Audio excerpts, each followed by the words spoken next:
Hola, ¿cómo están? Creo que ya son buenas tardes, pero bueno, son buenas. ¿Cómo han estado? Espero que hayan estado revisando los videos anteriores y que hayan sido de su agrado y de mucha educación interna, educación espiritual. El día de hoy les quiero compartir un mensaje bíblico, el cual se ha titulado El sufrimiento en la Biblia. Pero quiero empezar con una pequeña oración. Dios bendito, Padre Celestial, Señor, te encomiendo este mensaje. Sé tú protegiéndolo, Señor, sé tú protegiendo estos momentos en los cuales quiero exponer tu palabra, Señor, sé tú obrando y hablando, Señor, y que llegue hasta el corazón de las personas que están ahí delante mío, Padre Celestial, y que sea de mucha educación, edificación, Señor, y de transformación en sus corazones. En el nombre de Jesús, Señor, te doy las gracias, amén y amén. Ok, quiero empezar con un versículo que está en Hechos 20, 18 y 19, dice: Cuando llegaron, Pablo declaró: Ustedes saben que desde el día que pisé la provincia de Asia hasta ahora, he hecho el trabajo del Señor con humildad y con muchas lágrimas. He soportado las pruebas que me vinieron como consecuencia de las conspiraciones de los judíos. Pero, ¿qué decía David en Salmo 6:6? Estoy agotado de tanto llorar. Toda la noche inundo mi cama con llanto, la empapo con mis lágrimas. Bueno, como les dije, el tema de hoy es el sufrimiento en la Biblia. Hay una serie de personajes bíblicos que han sufrido, han tenido momentos muy duros y podemos destacar, por ejemplo, el caso de Pablo. No estuvo exento de todo esto. Y tengo una numeración de todas las cosas que le pasó a Pablo. Fue encarcelado, fue azotado innumerables veces, se enfrentó a la muerte. Tuvo 39 latigazos en 5 ocasiones, 3 veces azotado con vara, una vez fue apedreado, 3 veces sufrió naufragios, enfrentó peligros de ríos y de ladrones. Pasó hambre, sed y frío, y según algunos documentos dice que murió decapitado en Roma en las manos de Nerón. Pero no fue el único. Incluso al que Jesús amaba, Juan, también no tuvo también una vida muy tranquila. ¿Y qué le sucedió? Por ejemplo, dice, estuvo encarcelado varias veces, fue golpeado, perseguido por Nerón, sufrió la muerte de su hermano Santiago, lo cual también fue difícil para él. Según algunos documentos también indican que fue sumergido en aceite hirviendo, pero sobrevivió. Sufrió también un naufragio, según algunos documentos. También, como todos saben, fue exiliado en Patmos. Inclusive también se señala que se le hizo beber veneno y tampoco no le pasó absolutamente nada. ¿Sufrió o no sufrió? Claro que sufrieron. Tuvo momentos muy difíciles durante su vida, pero justamente este mensaje voy a hacer una distinción, ¿no? Y no solamente va dirigido para aquellos que ya creen en Dios, sino que tal vez aquellos que todavía no han tomado la decisión, aquellos que tal vez no han tenido una vida fácil, sino que han pasado un momento muy doloroso, muy difícil, y no voy a tratar de justificar por qué han sufrido, porque no lo sé. Solamente Dios lo sabe, pero sí quiero dar una luz en cuanto a este concepto del sufrimiento, pero en forma de otro punto de vista. Así que espero que les agrade. Ahora, ¿por qué? Porque ¿de dónde viene este concepto del sufrimiento? Por ejemplo, en Romanos 8:17, ¿qué dice? Así que como somos sus hijos, también somos sus herederos. De hecho, somos herederos junto con Cristo de la gloria de Dios. Pero si vamos a participar de su gloria, también debemos participar de su sufrimiento.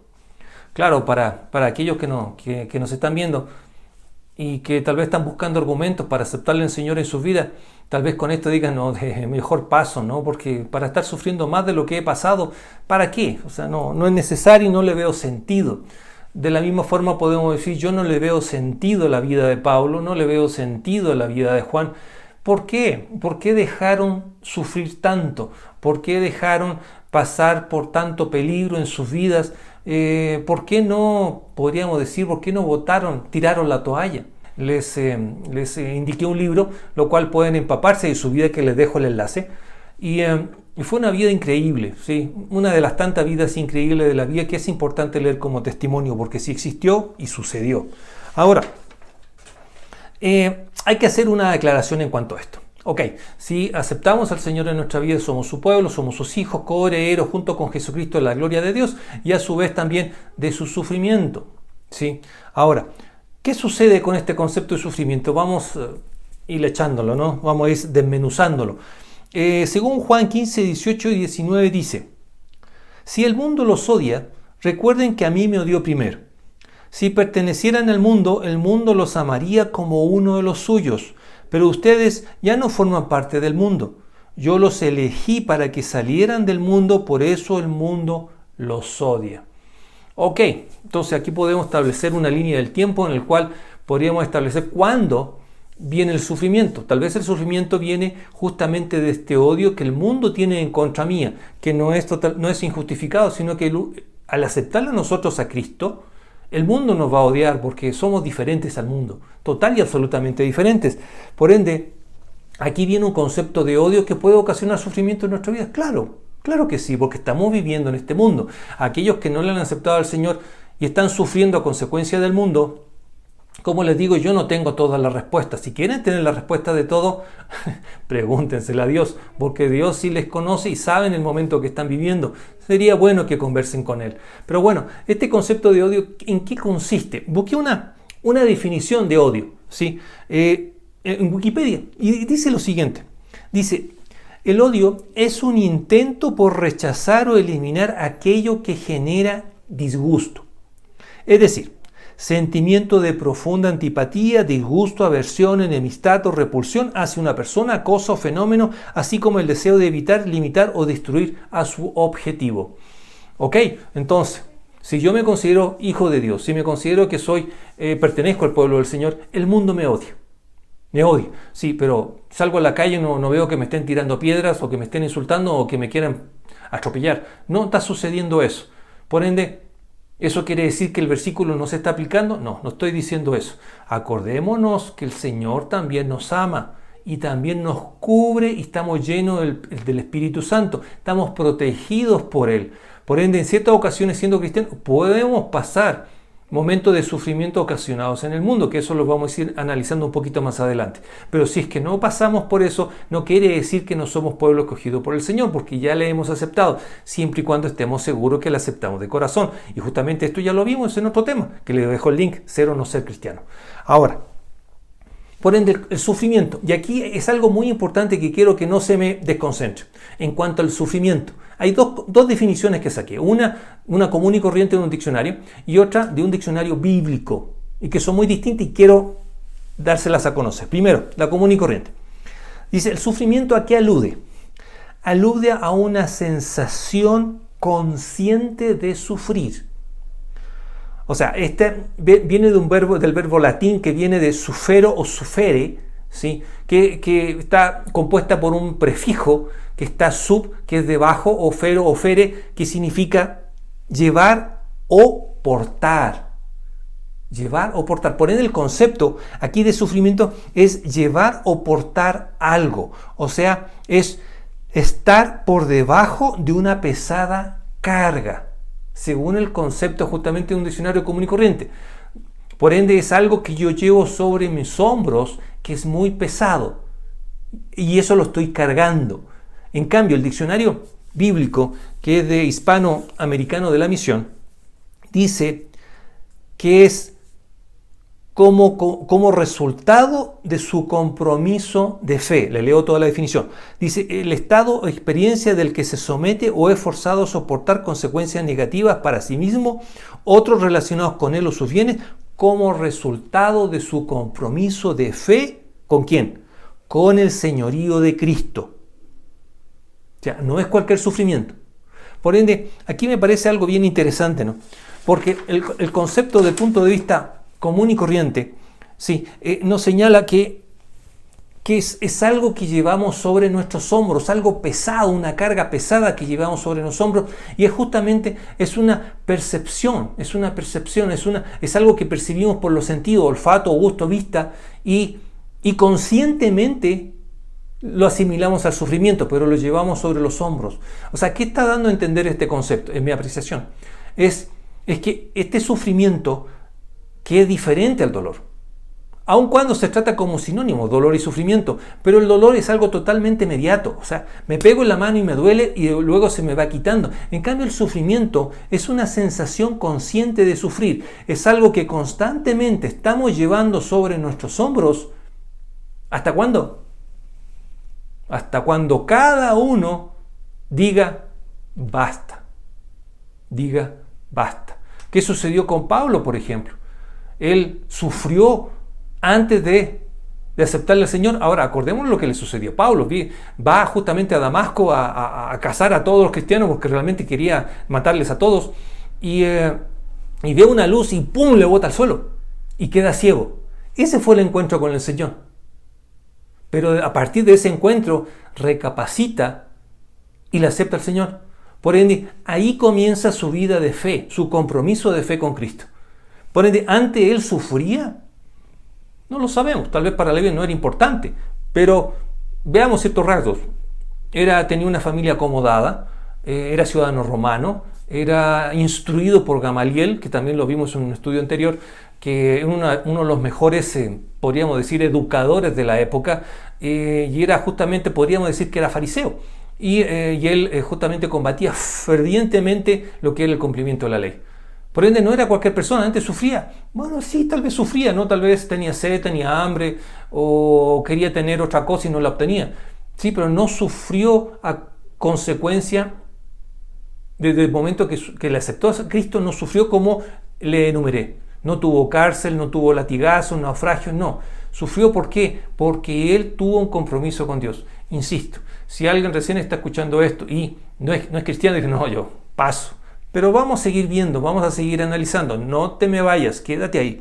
Ahora, viene la pregunta del millón, ¿sí? Y con esto vamos a ir solucionando ese problema del que se quiere ir. ¿Por qué? ¿Por qué sufrimos? ¿Sí? Ahora, como les digo, uno no puede tener toda la respuesta y no tengo por qué tenerlas tampoco, pero sí puedo dar ciertos puntos de vista.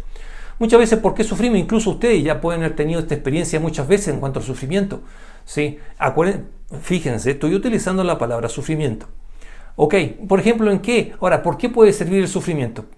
Puedes darnos a conocer de un pecado que el Señor dice, esto me está molestando, esto no puede estar aquí, tienes que sacarlo, ¿sí? O tal vez puede ser un concepto para fortalecernos, claro, para poder desarrollar inclusive nuestra capacidad o nuestra facultad de enfrentar los inconvenientes de la vida. No sea tal vez más fácil o en menos tiempo poder superarlo, nos hacemos más fuertes con el sufrimiento.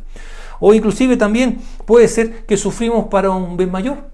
O sea, estamos pasando por este momento difícil, pero nos ha permitido ver, recapacitar y analizar que gracias a este momento, de tristeza que estamos viviendo, me ha servido mucho porque me ha permitido crecer en Cristo, me ha permitido estrechar los lazos con Dios. ¿Sí? Por ende no ha sido totalmente negativo, tenía un mensaje. Tenía un mensaje detrás de todo esto. O inclusive podemos estar sufriendo a consecuencias de un tercero.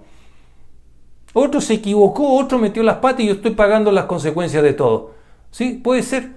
¿Puede ser o no? Claro que puede ser. No lo sabemos. Pueden haber muchas circunstancias por las cuales estamos sufriendo. Alguna desilusión, alguna pérdida, alguna frustración, etcétera, etcétera. ¿Sí?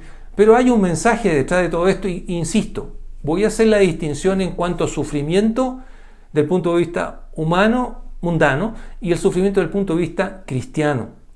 Y en eso estamos. Ahora, ¿todos sufrimos? Claro que todos sufrimos. Pero, y los que no están con el Señor, en el caso de este amigo o amiga que quiere irse, que ya está asustándose por consecuencia de aceptarle al Señor en su vida, igual vas a sufrir.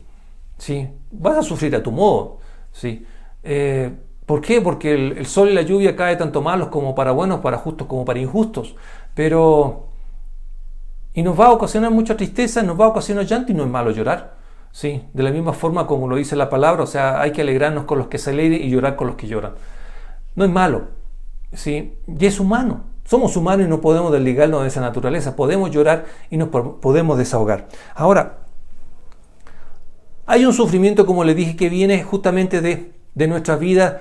Tal vez pueden ser de ciertas experiencias que hemos vivido y que nos causan mucho daño interno, pero somos cristianos.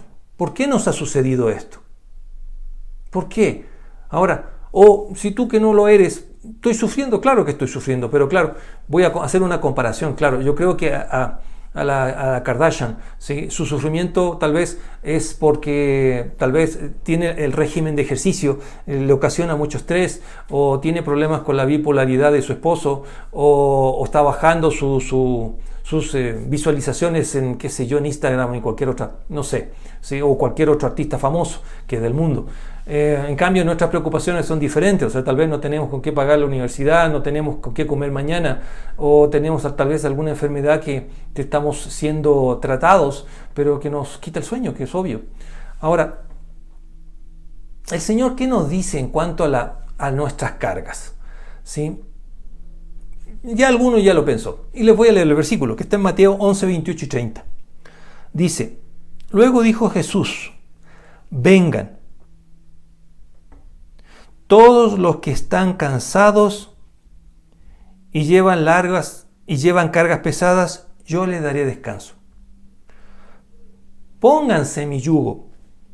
Déjenme enseñarles porque yo soy humilde y tierno de corazón y encontrarán descanso para el alma. Pues mi yugo es fácil de llevar y la carga que les doy es liviana. Ok, la carga que les doy es liviana. Concepto diccionario común y corriente. Es una carga que llevamos sobre los hombros por diferentes motivos. La llevamos constantemente sobre nuestros hombros. Es un concepto de sufrimiento. Si tenemos dolor, sufrimos porque esa es la sensación que queremos percibir de un sufrir que se extiende en el tiempo. Lo llevamos sobre nuestros hombros. Ok, en cambio, los que somos cristianos, ¿tenemos esa carga sobre los hombros? Sí, pero ¿qué es lo que hacemos? Se las entregamos al Señor. Señor, tengo esta pena, este dolor, esta tristeza y te la entrego. Dame paz, dame sabiduría, etc. Y se las entregamos al Señor con fe, con certeza y con convicción, que es justamente la definición de sufrimiento que nos da este texto desde el punto de vista bíblico. Por ende, no queremos o no tenemos la intención de sufrir. Nos duele, pero no tenemos la intención de sufrir en el tiempo. ¿Por qué? Porque creemos en Dios y Él va a llevar nuestras cargas y nosotros vamos a llevarle Él, vamos a compartir el yugo. Por ende, ya existe una diferencia. ¿Qué pasó con Pablo? Pablo le aceptó al Señor. Fue difícil y doloroso el momento que vivió. Claro que sí, quedó ciego y no sabía qué iba a suceder. Pero del momento en que él, incluso analicemos un poquito la carga que tenía Pablo de haber perseguido a un montón de cristianos e inclusive participó en la muerte de uno, que fue apedreado. Incluso él tuvo las ropas de aquellos que le apedrearon. Imagínense el momento de que él reconocer y saber de que Jesucristo existe y que no era una invención de algunos judíos, que era cierto lo que se estaba predicando. O sea, yo como ser humano digo, chuta, qué tremenda equivocación hice. Pero ¿qué hizo tal vez Pablo en ese momento?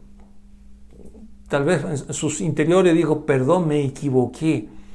Quiero recapacitar y quiero realmente dar a conocer la verdad. Por ende, todo lo que sufrió Pablo, si bien fue por la aceptación de fe, también existe otro factor que lo vamos a ver en un versículo siguiente. O bien el caso de Juan. ¿Por qué él sufrió en ese sentido, pero no de llevar la carga, sino de que tener experiencias que fueron difíciles? Porque él sabía cuál era la verdad. Cualquiera persona que lo ve desde afuera dice, tremenda carga la que llevaba Juan. Sí, pero después del primer evento de Juan, yo digo, no más, no quiero más. Pero siguió y siguió y siguió. Claro, el Señor le fortalecía, estaba seguro de lo que él estaba haciendo y sabía que justamente Jesucristo existía porque estuvo con él. Por ende, lo que él estaba sucediendo, que para otra persona vista desde afuera, el sufrimiento y el dolor puede haber sido muy grave, para él no lo fue. Porque justamente sus heridas fueron sanadas por el Señor y estaba seguro y tenía la certeza que estaba en el camino correcto, sin importar lo que iba a sufrir, sabía que estaba en el camino correcto. Por ende, su sufrimiento que pudo haber llevado en ese momento, tal vez por la muerte de su hermano Santiago o Jacobo, le pudo haber llegado a modificar tanto su anhelo de búsqueda de la verdad que dijo, no va más, no quiero seguir con esto. Y tal vez el mundo no le hubiera molestado más, pero el mundo lo siguió molestando. ¿Por qué? Porque estaba con Dios. Pero llevó su carga de diferente forma. Su concepto de sufrimiento fue total y absolutamente diferente. Ahora, pero según Isaías, ¿qué dice? Isaías 53:6. Todos nosotros nos hemos extraviado como ovejas. Hemos dejado los caminos de Dios para seguir los nuestros. Sin embargo, el Señor puso sobre él los pecados de todos nosotros. Ok, sí, cierto. Pero aquí hay una cosa muy interesante y es una comparación con las ovejas. Todos conocemos a las ovejas, sí. Pero aquí, ustedes saben que cuando nacen las ovejas no ven bien, no tienen una buena vista. Por ende, ellos siguen al objeto o al bulto más grande. Por ende, el que está delante de ellos. Y como no conocen quién es su mamá, todavía ven que ese bulto más grande, creen que es la mamá y le siguen. Pero en la medida que van creciendo, reconocen a la mamá por el sonido, por la vista y por el olfato.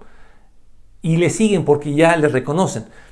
Ahora, pero aquí el versículo dice, hemos dejado los caminos de Dios para seguir los nuestros. Sí, se parece al mensaje del hijo pródigo. Pero claro, sucede así. Incluso me acuerdo que hace mucho tiempo le dije a un conocido, a un amigo, que por qué no le acepta al Señor. Y no con estas palabras, me dice, no es momento, o sea, soy muy joven todavía para disfrutar la vida y no me quiero comprometer con Él todavía. Y justamente esto pasa, siguen sus propios caminos. Y claro, y muchos de los que me pueden estar viendo en este momento y que ya quieren cortar, no les corten, es decir, pero no, a mí no me conviene, claro, si encuentro toda la razón lo que tú me dices, yo quiero disfrutar la vida, quiero pasarla bien, no quiero sufrir. Así es, pero tarde o temprano, esa ansia que hay en tu corazón, ese vacío, vas a necesitar llenarlo. Sí, pero claro, tú me dices, pero si el Señor ya me va a recibir igual y va a perdonar mis pecados, no importa ahora o mañana. Así es. Pero, ¿qué pasa cuando las ovejas se pierden? Por ejemplo, en Australia, que estuve investigando, hay muchos incidentes de pérdida de ovejas, porque claro, los pastores tienen 6.000 ovejas y se pierde una y no la encuentran. ¿Sí? Y se encuentran, por ejemplo, el caso de una oveja que se perdió durante 6 años y la encontraron. Claro, tenía 20 kilos de lana. ¿Sí? Bueno, y además que no fue comida por algún animal salvaje durante 6 años y pudo alimentarse, etc. Pero tenía 21 kilos de lana en el cuerpo. Ahora, lo mismo nos pasa a nosotros cuando nos vamos a los caminos del Señor. ¿Por qué me preguntas? Claro, porque en la medida que la aceptes ahora o la aceptes después, ¿cuánta lana tú vas a arrastrar en tu cuerpo? Por decirlo de alguna forma. O sea, ¿cuánta carga vas a arrastrarte o vas a poner sobre tus hombros antes de aceptarle a Dios en tu vida? Y eso trae consecuencias, sí, y no te las pone Dios, a través de tus propias decisiones, a través de nuestras propias decisiones. Porque claro, a la medida que yo no le acepte al Señor, más temprano que tarde, menos problemas voy a tener en mi vida. ¿Por qué? Claro, problemas de enfermedades, problemas económicos tal vez, problemas con la familia, con un hogar, etcétera, etcétera. Y ahí te insisto, ¿cuánta lana voy a llevar antes de aceptarle al Señor en mi vida? Y estás jugando también con tu vida. Con tu vida y no solamente con la tuya, con los seres queridos también que te aman, que quieren estar contigo y quieren verte bien. No es tan sencillo. Y lo mismo nos pasa, insisto, con las ovejas. Cuando llegamos a la presencia del Señor, ¿cuánta lana estamos arrastrando? Y que tiene que ser cortada, sí, pero tiene sus consecuencias. Tiene sus consecuencias. Ahora, como les dije el caso de Pablo, ¿no? Todos nos sufrimos de la misma forma. Hay casos y casos. Bueno, por suerte, ¿no? Pero, ¿qué sucedió en el caso de Pablo? Sí, en Hechos 9, 5 y 15 y 16 dice, el Señor le dijo, ve, porque Él es mi instrumento elegido para llevar mi mensaje a los gentiles y a reyes, como también al pueblo de Israel. Y le voy a mostrar cuánto debe sufrir por mi nombre. Claro, Pablo tenía una misión especial, Juan también, pero aquí lo recalca. ¿Cuánto va a sufrir? ¿Cuánto debe sufrir por mi nombre? ¿Y cómo lo asumió Pablo? De la misma forma como asumió su decisión de perseguir a los cristianos, asumió su decisión de seguirle a Cristo. Pablo no era cualquier persona, como les dije, y ese compromiso, ese anhelo de la verdad, le llevó también a seguirle a Cristo sin importar las consecuencias, porque sabía que estaba en lo cierto. No porque le habían contado, lo vivió, lo sintió, lo palpó. ¿Sí? Y ahora, bueno, les cito un versículo. En Gálatas 1, 3 y 14 dice: ustedes saben cómo me comportaba cuando pertenecía a la religión judía y cómo perseguí con violencia a la iglesia de Dios. Hice todo lo posible por destruirla. Yo superaba ampliamente a mis compatriotas judíos en mi celo por las tradiciones de mis antepasados.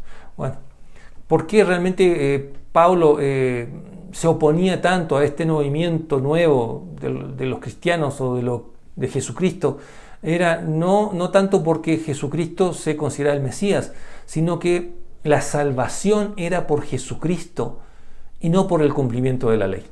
Él era totalmente a rajatabla como eran todos los fariseos, pero él cambió, se transformó a través de esa experiencia que tuvo y fue el que conocemos, ¿sí? Ahora, distinta es la situación que le pasó, por ejemplo, a Job. Claro, ¿cómo no iba a nombrar a Job? Es totalmente distinto.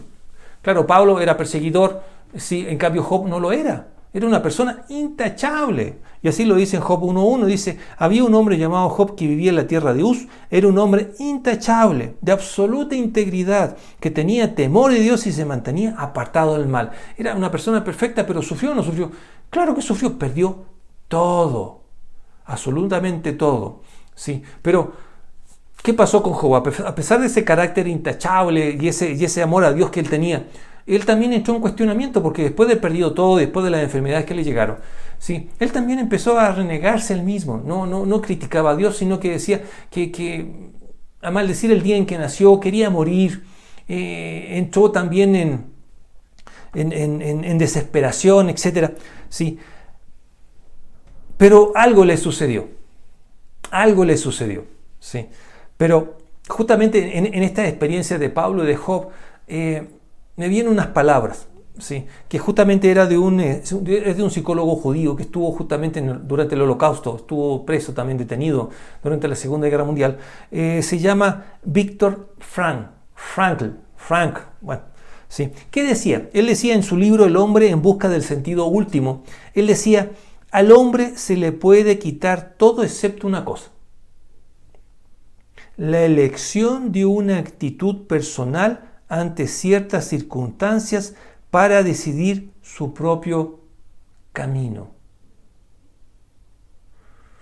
Y esto también se repite en 2 Corintios 8:1 al 3, que dice: ahora quiero que sepan, amados hermanos, lo que Dios en su bondad ha hecho por medio de las iglesias de Macedonia.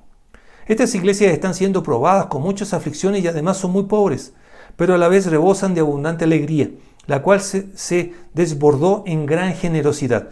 Pues puedo dar fe de que dieron no solo lo que podían, sino aún mucho más, y lo hicieron por voluntad propia. Por ende, ¿el dolor es totalmente evitable? Difícil. No podemos evitar el dolor, pero el sufrimiento es opcional. Depende de nuestra decisión, depende de cómo lo veamos, depende de cómo lo analicemos con sabiduría. Si en el caso de Job, por ejemplo, para él no fue decisión propia, ¿no? ¿Le dolió? Claro que le dolió. ¿Cuestionó al Señor? Claro que cuestionó al Señor. Pero mientras tanto, por ejemplo, si estamos pasando por un momento difícil de sufrimiento, ¿sí? ¿Qué nos dice la Biblia? A ver, primero, en Santiago 1:1 al 4 dice: yo, Santiago, esclavo de Dios y del Señor Jesucristo, escribo esta carta a las 12 tribus. Los creyentes judíos que están dispersos por el mundo reciban mis saludos. Amados hermanos, cuando tengan que enfrentar cualquier tipo de problemas, considérelo como un tiempo para alegrarse mucho. Porque ustedes saben que siempre se pone a prueba la fe. La constancia tiene una oportunidad para desarrollarse. Así que dejen que crezca, pues una vez que su constancia se haya desarrollado plenamente, serán perfectos y completos y no les faltará nada. A su vez, en Romanos 5:3 al 5 dice Pablo, en carta a los Romanos dice: también nos alegramos al enfrentar pruebas y dificultades porque sabemos que nos ayudan a desarrollar resistencia. Y la resistencia desarrolla firmeza de carácter, y el carácter fortalece nuestra esperanza segura de salvación.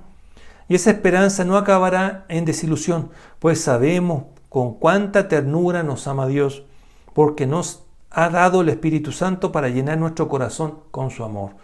A su vez, en 1 Pedro 4:19 dice: de modo que los que padecen según la voluntad de Dios encomienden sus almas al fiel Creador y hagan el bien. Ahora, ¿Cuándo termina todo esto? Un pequeño adelanto. ¿Cuándo termina todo esto? ¿Sí? En Apocalipsis 21:4 dice: Él les secará toda lágrima de los ojos, y no habrá más muerte, ni tristeza, ni llanto, ni dolor. Todas esas cosas ya no existirán más. ¿Cuándo? Cuando estemos en la presencia de Dios. Ok, ahora, ¿qué pasó con Job? Retomemos el tema que me parece muy interesante, especialmente esta visión que no le había visto antes. Sí, bueno, como le dije, Job era intachable, era perfecto, podríamos decir, no tenía ningún problema con Dios, alejaba el mal, etcétera, etcétera. Pero le sucedió esto, murió toda su familia, todos sus bienes, etcétera, se enfermó. ¿Se cuestionó? Claro que se cuestionó, pero aquí hay algo importante, porque nosotros también nos cuestionamos cuando sufrimos. Siendo cristianos o no cristianos, bueno, los no cristianos siempre van a cuestionarse y van a buscar la solución con una serie de cosas que no son espirituales, que no les va a durar el bienestar o la sensación de alivio. Es esa carga que constantemente pueden llevar. En cambio, el cristiano, como le digo, compartimos el yugo de Jesucristo porque creemos en Él y sabemos que Él lo va a hacer, como decía Pablo. Ahora, después de tanto renegar Job de lo que le había sucedido, bueno, y sus amigos tampoco le ayudaron, ¿sí? Se atormentó de tal manera que podríamos decir que empezó a criticar a Dios, ¿no? Pero muchas veces nosotros hacemos lo mismo, sí, y me incluyo. ¿Por qué me está pasando esto? Señor, pero dime, háblame, ¿qué hice? Perdóname si hice algo, pero dime por qué, cuánto va a durar, etcétera, etcétera. Eso hizo Job, podríamos decir, ¿no? Pero lo interesante de esto es que Dios le contestó. Imagínense cuando nosotros renegamos o tal vez nos quejamos o criticamos, como le quieran llamar, y se aparezca Dios y nos conteste. Pero no que nos dé la solución a nuestro problema, sino que llegue y nos ponga en nuestro sitio. Eso lo hizo Job, se lo hizo Job. Por ejemplo, ¿sí? ¿Qué pasó? ¿Qué le dijo? Dije, el Señor desafía a Job. Y esto está en Job 38. Dice: Entonces el Señor respondió a Job desde el torbellino: ¿Quién es este que pone en duda mi sabiduría con palabras tan ignorantes? Prepárate, muestra tu hombría, porque tengo algunas preguntas para ti y tendrás que contestarlas. ¿Te imaginas que el Señor llegue y se nos ponga delante y diga y nos encare tal vez nuestra mala disposición? ¿Qué más le dijo? Bueno, voy saltándome versículos, ¿no? Dice: ¿Dónde estabas tú cuando puse los cimientos de la tierra? Dímelo ya que sabes tanto. En el 12. ¿Alguna vez has ordenado que aparezca la mañana o has causado que el amanecer se levante por el oriente? 16. ¿Has explorado la fuente donde nacen los mares? ¿Has recorrido sus profundidades? 19. ¿De dónde viene la luz y a dónde va la oscuridad? El 20. ¿Puedes llevar a cada uno a su hogar? ¿Sabes cómo llegar allí? 33. ¿Conoces las leyes del universo? ¿Puedes usarlas para regular la tierra? 34. ¿Puedes gritar a las nubes y hacer que llueva? 35. ¿Puedes hacer que aparezca el relámpago y que caiga hacia donde lo dirijas? 36. ¿Quién da la intuición al corazón y el instinto a la mente? Lo dejó en su sitio. Y a mí también me deja en mi sitio. ¿Quién eres tú para reclamar? ¿O quién eres tú para ponerte en la presencia del Señor y decirle: oye, ¿por qué estoy pasando esto? Ha sido bien claro la Biblia en cuanto a lo que es el sufrimiento. Sí. Ya terminando. Sí. Estas preguntas o estos cuestionamientos de Job, muchas veces, como le digo, nosotros nos hacemos o las hacemos al Señor, pero tenemos que ocupar nuestro sitio. Tenemos que ocupar nuestro lugar. ¿Sí? Y por ende, nuestro trabajo no es entender, porque tal vez no entendamos nunca, sino solo confiar. Solo confiar. Y esta es la clave. ¿Cómo confiamos con fe? Creyendo en Dios y partiendo por justamente una aceptación de Dios en nuestras vidas. Sí. Por ejemplo, ¿qué le pasó a David? En Salmos 22, 16 y 19, ya termino. Mis enemigos me rodean como una jauría de perros. Una pandilla de malvados me acorrala, han atravesado mis manos y mis pies. Puedo contar cada uno de mis huesos. Mis enemigos me miran fijamente y se regodean. Se reparten mis vestimentas entre ellos y tiran los dados por mi ropa. Oh Señor, no te quedes lejos, tú eres mi fuerza, ven pronto a mi auxilio. ¿El Señor le auxilió en ese rato? No. ¿Cuándo tuvo respuesta David de lo que le había sucedido? Muchas décadas después. De la línea de David viene Jesús. Y ahí está la respuesta. Por ende, no nos toca entender, nos toca solo confiar. No nos toca que el sufrimiento constantemente lo llevemos sobre nuestros hombros. Entreguémoselos al Señor, porque sí, vamos a pasar momentos difíciles, pero por el amor de Dios, a veces es bueno que pase, para ver realmente dónde estamos y cuánta lana llevamos encima. Ahora, en Habacuc 2:4 dice, mira, los orgullosos confían en sí mismos y sus vidas están torcidas, pero el justo vivirá por su fidelidad a Dios. Hubo una creyente por ahí por el siglo pasado, nació en 1866 y murió en 1932, que se llama Annie Johnson Flint, que fue muy destacada en la época porque hacía himnos y tuvo una vida muy dura, muy difícil. Fue huérfana muy joven, muy pequeñita, pero fue adoptada por una familia cristiana. Y con ella le inculcaron justamente lo que era el estudio de la palabra y se desarrolló y fue muy conocida en la época por su compromiso. Pero de nuevo quedó huérfana.